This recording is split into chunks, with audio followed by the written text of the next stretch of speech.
Hello friends, today I want to talk about United States area codes, some patterns I've found, and some strategies to remember them. It can get pretty overwhelming as a whole, so let's break it down a bit.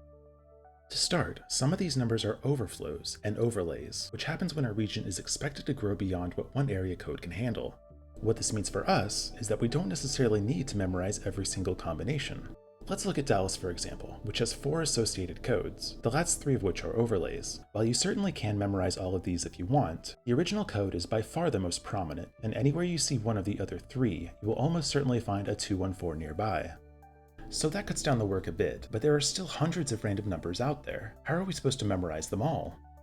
Well, let me tell you the story about Bob. Bob is a politician who works in DC.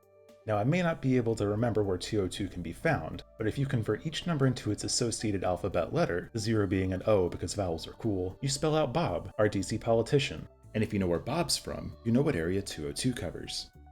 For me, it's much easier to associate with words and phrases than it is with random numbers.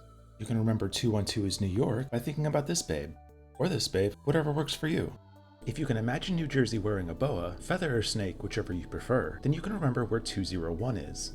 Okay, well what about something like 203? BOC isn't a real word, but it is an acronym for Bottom of Connecticut. Sometimes you have to get a bit creative. For 775, I imagine a slot machine almost hitting 777, but not quite getting there, which basically sums up my experience in Reno.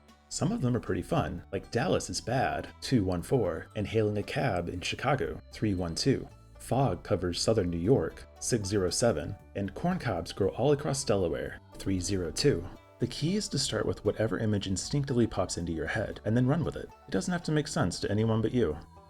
To me, DOD means Dawn of the Dead, and then I link that with the Walking Dead scene where Rick rides a horse into Atlanta. The specific link doesn't matter, but coming up with little stories makes the memorization a lot more interesting and a lot less like homework.